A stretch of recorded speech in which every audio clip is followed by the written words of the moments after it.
Juste avant qu'on commence, je pense qu'il est très important pour vous que vous alliez me suivre sur Instagram. Tous ceux qui ont précommandé le manga Fragment, il y a les informations quant à son déroulement. Et je vais aussi me mettre à poster quelques croquis, quelques dessins d'un nouveau projet manga. Enfin, c'est la plateforme où je suis le plus facilement joignable. Vous allez voir, je suis très drôle en story. Sur ce, bon visionnage. Dis-moi, est-ce que tu reconnais ce schéma? Tu aimes les mangas, les animés, ça te fascine, tu rêverais d'en faire toi-même, mais tu sais pas dessiner. Et tu te dis que c'est beaucoup trop tard pour apprendre le dessin et que tu n'as pas le talent nécessaire pour le faire. Puis, un jour, dévoré par cette passion brûlante, tu décides de t'y mettre quand même. Et à force de pratique, tu commences à t'améliorer. Tu es fier de toi et t'y vois un espoir de pouvoir accomplir tes rêves. Mais, dans un coin de ta tête, tu ne peux t'empêcher de te dire « Eh merde, pourquoi j'ai pas commencé plus tôt ?» Puis ensuite, fier de tes créations et de ta progression, tu commences à te dire que ce serait pas mal de partager ton aventure avec des gens qui partagent cette même passion que toi sur les réseaux sociaux. Mais par peur qu'on te juge, par peur qu'on critique tes dessins ou par peur d'être invisible, tu tardes à t'y lancer. Finalement, quand tu t'y lances, tu te fais un tas d'amis, tu rejoins des groupes, tu peux parler à des mentors et ça a beaucoup d'effets bénéfiques sur ta progression. Encore une fois, t'aurais peut-être dû t'y mettre plus tôt. Tu vois certainement là où je veux en venir. À l'aube de ton rêve, de ton objectif, celui d'être mangaka, il te reste une ultime étape à franchir, celle de faire un manga pour de vrai. Après plusieurs petits projets, plusieurs petits mangas one-shot publiés sur Mangadraft notamment, j'ai enfin franchi le pas de faire un manga pour de vrai, c'est-à-dire imprimé et commercialisé. Et c'était une sacrée aventure. Mais l'effet de levier sur la progression est juste phénoménal. Et à mon avis, pour la plupart d'entre vous, c'est le prochain cap à franchir pour vraiment exploser et vous rapprocher définitivement de votre objectif. Mais on va parler de tout ça dans ce Motif Podcast, à écouter bien évidemment en dessinant. On est parti. Apprendre à faire des mangas, et surtout des bons mangas, c'est une compétence assez longue à apprendre. Si tu te lances dans ça, t'es parti pour des années et des années d'apprentissage, voire même une ou plusieurs décennies. Mais déjà que c'est long, ce que j'ai remarqué, c'est que la plupart d'entre nous, on va encore rallonger le processus. Et tout ça par peur. C'est totalement ce que j'ai voulu mettre en lumière avec cette petite intro, dans le sens où on est beaucoup trop long à se lancer, à vraiment mettre les deux pieds dans le plat, parce qu'on appréhende toutes les inconnues qu'il y a au fait de se lancer. Parce que des inconnus, il y en a plein. Donc en vrai, le réel moyen de progresser beaucoup plus vite que les autres et d'atteindre le plus rapidement possible ce statut professionnel et pouvoir vivre de son art, c'est d'être prêt à faire les choses dont la plupart ont peur, dont la plupart n'osent pas faire. Des choses dont toi-même tu as peur. Parce que l'XP récolté est tout simplement phénoménal. Et dans le cas qui nous intéresse ici, venir à bout d'un projet professionnel ou semi-professionnel de manga, c'est-à-dire écrire, dessiner, imprimer, commercialiser son premier manga, c'est l'expérience ultime pour n'importe quel aspirant mangaka ou auteur de BD d'ailleurs. Et ça, je viens de m'en rendre compte parce que à l'heure où je m'enregistre, on vient de finir Fragment avec 5 autres collègues artistes et un chef de projet qui a été entièrement financé par votre soutien via une campagne de financement participative et qui, toujours à l'heure où je m'enregistre, va partir en impression pour pouvoir vous le vendre. Ce manga, Fragment, qui était donc ma première expérience professionnalisante dans le manga, a été une aventure autant excitante que flippante. Laisse-moi t'énumérer la folle liste de tous les bénéfices sur ta progression que tu as après un projet professionnalisant comme celui-ci. Et après, on verra les différents leviers que tu pourras actionner pour justement mettre en place ce projet professionnel dans ta situation. Mais déjà quand même, l'étape 0, ce qu'il faut faire selon moi au préalable, même si c'est pas forcément obligé. D'ailleurs dans Fragment, Code Lune, un de mes collègues, pour lui c'était son tout premier one-shot et il l'a directement commercialisé. Mais je vous conseille quand même de faire quelques one-shots avant que vous allez publier sur des sites tels que Mangadraft, etc. Histoire d'avoir au moins fait une dizaine de pages pour savoir comment ça fonctionne, comment ça marche et être un peu plus serein quant à la réalisation de ce projet. Quant à ceux qui n'ont jamais fait de one-shot, de toute façon, ne vous inquiétez pas, on va sortir des vidéos pour que vous le fassiez ce premier one-shot. Il est tellement obligatoire. Si vous n'avez pas encore fait 10 pages de manga ou de BD dans votre vie, c'est votre première priorité avant tout ça. Mais en tout cas, l'un des premiers bénéfices, qui est assez naturel, lorsqu'on fait un projet professionnel destiné à être commercialisé et à être vendu à un public, c'est qu'on fait des pages et surtout on fait des pages pour une histoire qui est finie, pour une histoire que les lecteurs liront de A à Z. Et ça c'est juste le cœur du métier, vous pratiquez, vous itérez sur le cœur du métier, à savoir raconter des histoires en des cases et des bulles. Et votre lecteur est votre juge. Si vous aspirez un jour à devenir professionnel, c'est sur cette boucle-là qu'il faut vous entraîner. C'est la méthode japonaise. Les Japonais n'ont pas vraiment d'école d'art, de dessin ou de dessin de manga évoluée, mais ils apprennent sur le tas, en enchaînant des one-shots publiés dans des magazines, proposés à des lecteurs, analysés et corrigés dirigés par des éditeurs, ils font ça en boucle et c'est là qu'ils vont apprendre, ou plutôt comprendre toutes les subtilités de la narration avec des cases et des bulles. Je sais que notamment en France, on est beaucoup plus théorique, on a des écoles d'art beaucoup plus évoluées, même des écoles de bande dessinée d'ailleurs, où on va apprendre chaque point théorique qui compose une bande dessinée, etc. Et c'est très bien pour comprendre ce qu'on fait notamment. Dans un second temps, mais pour véritablement apprendre la compétence, il faut créer une boucle d'action, feedback, et du coup faire ce genre de projet, le proposer à des lecteurs, récolter les retours, les critiques, etc. Ça restera la meilleure manière d'apprendre. Ça, à la limite, tu peux encore l'apprendre si tu sors des one-shots disponibles gratuitement sur des plateformes telles que Mangadraft, ou même si tu sors des one-shots et que tu les proposes que à tes potes ou à un serveur Discord. Un projet vraiment professionnel qui est destiné à être commercialisé, à être sorti, surtout quand tu l'as annoncé avant, c'est que ça t'oblige à le finir. Peu importe tes feelings, peu importe tes sentiments, peu importe si tu trouves que t'as perdu un petit peu le fil sur l'histoire, ou tu la sens plus trop, ou que finalement cette idée elle était trop nulle et t'as une meilleure histoire à raconter. Non, là, tu t'es engagé sur ça, tu te focuses sur ça, donc tu finis ça. Et ça, mine de rien, c'est une compétence assez sous-cotée qu'on trouve très rarement chez les amateurs et c'est normal. Et c'est quelque chose qui se travaille avec ce genre de projet justement. Pour vous faire un retour personnel sur Fragment du coup, c'est totalement ce qui m'est arrivé. J'avais l'idée d'une histoire que je trouvais assez atypique, assez attrayante à réaliser. Et du coup, je me suis jeté dessus, j'ai enchaîné, je pense, 20 pages en même pas une semaine, j'étais vraiment à fond. Et genre, c'est ce moment où tu ressens vraiment les personnages, où tu les visualises bien, où tu arrives facilement à imaginer toutes leurs interactions, et où l'histoire est juste en fait vivante dans ta tête. Mais par des soucis, on va dire, plus personnels, de la vie, etc.,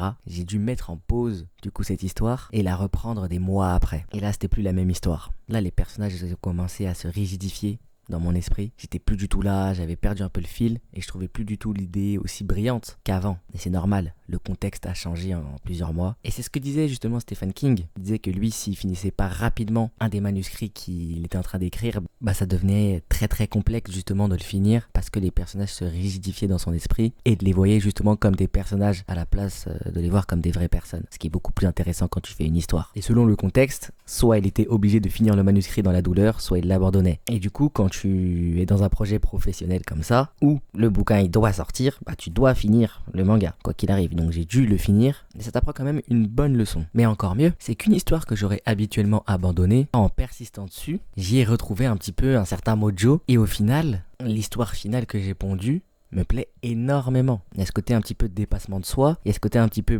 quand j'ai plus d'idées, je me force à avoir des meilleures idées, parce que surtout qu'il y a une pression qui est là, et on travaille mieux avec de la pression. Du coup, au final, je suis extrêmement content et satisfait de l'histoire que j'ai finie. Et là, l'accomplissement est encore plus fort. Et aussi, dans le même temps, surtout si tu as une date qui a été communiquée, ce qui n'a pas été notre cas, mais je vous en parlerai après, mais surtout si tu as une date qui est communiquée, à laquelle doit sortir ton bouquin, mais même si t'en as pas, si tu t'es fait payer pour faire ce projet, ou que tu as fait une campagne par exemple, et que les gens attendent, ça t'empêche, ça t'évite de rentrer dans un perfectionnisme assez bête. Un perfectionnisme totalement contre-productif qui est en réalité de la peur ou de la procrastination déguisée. Là, tu donnes ton meilleur, t'affrontes la peur et tu sors ton projet. L'expérience gagnée après ça ne peut qu'être exceptionnelle. Tout simplement. Autre bénéfice super important qui fera vraiment une différence dans ta future carrière de mangaka ou de BDiste, c'est que tu vas avoir de la crédibilité à la fin de ce projet. Tu vas connaître des aspects du métier que tu négligeais certainement avant, tels que les détails de l'impression, la pagination, la communication, même certains détails comme les bulles, les contours de cases, les polices d'écriture, tant de domaines qu'on sous-estime énormément et que j'ai énormément sous-estimé. D'ailleurs, ces quelques secondes sont un hommage à Gali.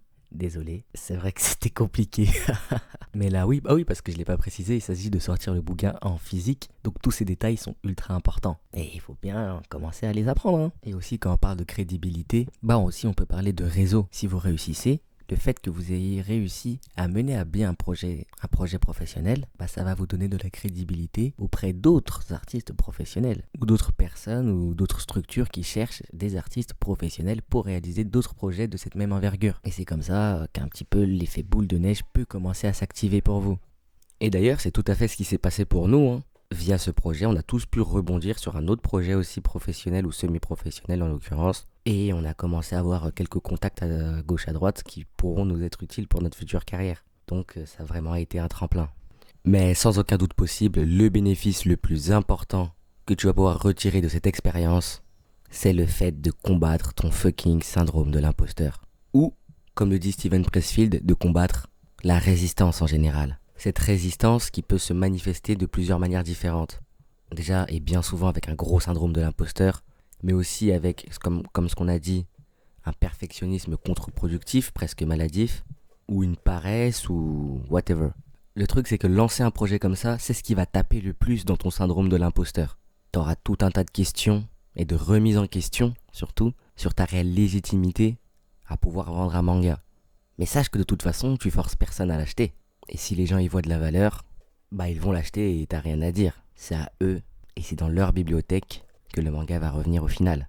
Toi, tu n'es qu'un serviteur. Ce qui est bien, c'est que ça va te mettre énormément de pression. Et cette pression, t'as deux moyens de l'utiliser.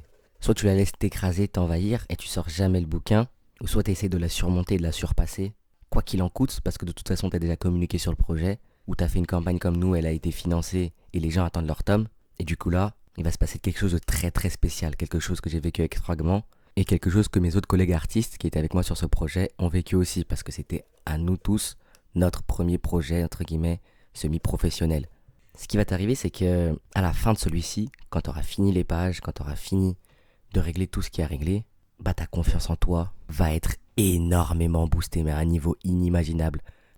Mais le plus marrant dans tout ça, c'est que malgré la peur que tu as eue pour lancer ce projet-là, malgré toutes les difficultés, malgré les impréhensions, malgré le syndrome de l'imposteur que tu as eu tout au long du projet, la première chose à laquelle tu vas penser, à la seconde où tu l'auras terminé, c'est d'en lancer un autre en fait. Parce qu'au final, l'aventure était excitante. Au final, ta confiance en toi a été boostée énormément. Tu connais ta valeur et tu te sens un petit peu pousser tes ailes et tu as envie de slimer de projet en projet. Et il faut faire ça d'ailleurs, et il faut faire ça parce que ça va encore te faire progresser davantage. Mais c'est là qu'on revient sur ce que je disais en introduction. Tu te diras aussi, mais pourquoi je l'ai pas fait plus tôt? Et ouais, c'est pour ça que je te conseille de commencer le plus tôt possible. Si tu m'écoutes, jeune apprenti mangaka. Et d'ailleurs, par rapport à ça, j'ai une anecdote totalement folle. Je sais pas si vous connaissez Lewis Trondheim, un des auteurs de la mythique série Donjon. Et bah Lewis Trondheim, il a commencé dans la bande dessinée. Son premier contact avec la bande dessinée, avec même le dessin en général, c'était de faire un album de 500 pages. Un album commercialisé de 500 pages qui a été publié dans sa propre maison d'édition. Et c'est pour juste vous situer le niveau, la mentalité. Et du coup, la progression qu'il a eue après est phénoménale. Et ce qui fait que très rapidement, il est passé de je ne sais pas faire de la bande dessinée à je co-crée une des plus grandes séries d'Heroic Fantasy de la bande dessinée, Donjon avec Johann Sfar. Mais du coup, comment on y parvient à faire ce projet professionnel ou semi-professionnel? Parce que c'est vrai que c'est pas évident. On se dit qu'on n'a pas forcément les leviers nécessaires pour atteindre ce genre de projet. Eh bien, c'est faux. Il y a plein d'options qui s'offrent à vous. Déjà, on va bien redéfinir le but. Le but, c'est pas forcément de gagner de l'argent, d'être rentable ou de gagner même énormément d'argent sur ce projet professionnel. Le but, c'est de sortir un manga en physique ou une bande dessinée en physique et de la vendre à un public. Voilà, c'est le seul but. Donc comment on peut y parvenir sans forcément passer par les grandes maisons d'édition qu'on connaît tous? Déjà, jeune apprenti, si tu m'écoutes, si tu as au moins 500 abonnés sur tes différents réseaux sociaux ou que tu connais pas mal de monde, que tu es dans des groupes Discord, Insta, etc., fonce immédiatement campagne de financement participatif. Comme on l'a dit, le but c'est pas de demander un financement exorbitant et d'être en full bénéfice sur le projet. Le but c'est de tenter de mener une campagne de financement participatif à bien parce que ça a énormément de valeur. Parce que en plus de devoir gérer toute la partie créative, artistique, tu vas devoir gérer la campagne, tu vas devoir parler à des imprimeurs, tu vas devoir t'organiser, tu vas devoir faire plein de trucs. Et aussi ça va te permettre de souder une communauté autour de tes œuvres. Et ça c'est vraiment, il n'y a pas de prix en fait pour un artiste. Donc fonce, moi je te conseille vraiment, l'option principale que je te conseille vraiment, si tu as au moins 500 abonnés sur tes différents réseaux, ou que tu as du réseau, des personnes qui connaissent encore d'autres personnes et qui pourront te mettre en avant, fonce, campagne de financement participatif, peu importe le support, Ulule, Kickstarter, Tipeee, ce que tu veux. Si le fait de devoir gérer tout ça, la campagne, l'imprimeur, etc., en plus de ta partie créative, bah ça te fait peur de le gérer tout seul, bah sache que tu peux t'allier avec une personne. Par exemple moi, on avait un chef de projet qui s'occupait de ça. Mais le but, c'est quand même de comprendre un peu ce qu'il fait, de donner aussi un peu ton avis, d'être concerné malgré tout. Mais si ça peut te permettre de libérer un peu d'espace mental pour te focus sur ton manga, bah y a pas de souci. D'ailleurs, je referai une vidéo, peut-être justement avec le chef de projet, si vous le voulez bien, pour expliquer un petit peu comment il a réussi, comment on a réussi à mener une campagne à bien, et les petits tips, les petites astuces intéressantes à savoir pour mener une campagne de financement participatif à bien. Donc si vous voulez cette vidéo, l'espace commentaire sera là pour me le faire savoir. Si t'as moins de 500 abonnés, moins de 300 abonnés sur tes différents réseaux, et que t'as aussi un faible réseau, bah je pense que c'est quand même le temps de s'y mettre, non? Personne va faire le travail à ta place, et ça sert à rien d'attendre les maisons d'édition ad vita aeternam, parce que même elles cherchent des prospects qui ont déjà une solide fanbase, de plus en plus. Donc en fait là ton plan d'action il est simple. Ce que tu vas faire c'est que tu vas lancer un manga sur Manga Draft. Une fois que tu l'auras lancé, tu le pubs sur tes différents réseaux. À la fin du manga, tu pubs aussi tes différents réseaux. Et tu vas dans des groupes Insta, des communautés d'artistes, ou serveurs Discord, tels que le mien, la troupe, lien en bio. Et tu vas pub tes réseaux et ton manga. Comme ça, tu commenceras à te faire une petite communauté autour de ton projet. Et dès que tu arrives aux 500 abonnés, avec un peu de réseau, boum, tu lances cette campagne. Et là, tu auras l'effet boule de neige qui va s'activer. Et l'intérêt, en fait, de rejoindre mon serveur Discord, la troupe, c'est déjà que moi, je suis dedans, j'ai pas mal de réseaux, je connais pas mal de personnes, notamment mon chef de projet et tous mes autres collègues artistes, mais je connais aussi plein d'autres artistes, plein d'autres mangaka, qui sont sur des projets pro, semi-pro, même des scénaristes qui cherchent des artistes, etc. Et dans le serveur, tu pourras te pub, on pourra te pub, que ce soit tes réseaux ou tes différents one-shots. Et chaque semaine, on essaie de faire un petit tour de ce que tous les membres du serveur ont posté. Donc en fait, même si t'as que 300 abonnés par exemple, si c'est de la qualité, si c'est du sérieux, on va te mettre en avant. Donc rejoins le serveur, lien en bio. Tu n'es pas obligé de lancer ta propre campagne de financement participatif d'ailleurs. Tu peux rejoindre des magazines, des recueils tels que Concours ou d'autres qui recherchent des artistes pour étoffer leur catalogue et qui sortent leur magazine en physique et qui le vendent. Ça te fera une première expérience qui est toujours bénéfique et comme on l'a vu, sera celle qui va tout débloquer par la suite. Tu peux aussi viser les petites et même les mini et même les primo maisons d'édition comme H2T, Soleil Manga à l'époque, mais même pas forcément dans le manga, hein, même dans la bande dessinée, il y en a plein si tu cherches, il y en a plein. Ce sont en fait des maisons d'édition qui viennent de se lancer et qui cherchent des artistes pour un petit peu étoffer, développer leur catalogue. Et bien sûr, les contrats ne seront pas aussi onéreux, même s'ils le sont jamais vraiment dans les maisons d'édition, mais ne seront pas aussi confortables que dans des Glénat, des Kana, mais elles seront beaucoup plus faciles, beaucoup plus accessibles au début. Et on le rappelle ici, le but est d'avoir notre première expérience, notre premier projet professionnel. En plus, ça va te forcer à faire un dossier BD, ce qui fait beaucoup travailler. Tu vas parler avec des éditeurs, avoir la vision des éditeurs du marché, etc. Ça va ouvrir tes sens sur les réalités du marché et c'est vraiment bénéfique. Une dernière option aussi, c'est entre particuliers. Je pense par exemple à des youtubeurs, manga, BD, animés, etc. qui veulent souvent lancer leur projet mais qui sont que scénaristes et qui cherchent des artistes, des dessinateurs, etc. Tu peux attendre qu'ils lancent un appel sur leurs différents réseaux ou tu peux toi-même les contacter avant parce que bien souvent ils ont le projet de faire ça. Et d'ailleurs, tous les scénaristes, toutes les personnes qui souhaitent faire des projets, je vous invite aussi à rejoindre le serveur Discord. Il y a un forum où vous pouvez faire des offres, faire des annonces, des appels d'offres. Il y a plein d'artistes, etc. Et voilà, ça peut être cool. En tout cas, l'idée principale de la vidéo, c'est que si vous voulez vraiment progresser, il va falloir vous bouger et faire des choses que vous n'aimez pas faire. Des choses dont vous avez peur. Il va falloir combattre ce syndrome de l'imposteur, cette résistance, et enfin proposer son art au monde. Il y a quelques ressources, notamment les références que j'ai citées, les livres que j'ai cités dans la description. On se retrouve bientôt pour un prochain épisode de Motif Podcast, dont j'ai déjà le sujet d'ailleurs, ça sera comment enfin réaliser son premier one-shot. Pour tous les jeunes apprentis qui n'ont pas encore fait leur premier one-shot, c'est inadmissible. Mais vous inquiétez pas, on va sortir un podcast qui normalement devrait vous donner toutes les clés pour enfin le faire. Et sinon, c'était Motive, à plus dans le bus.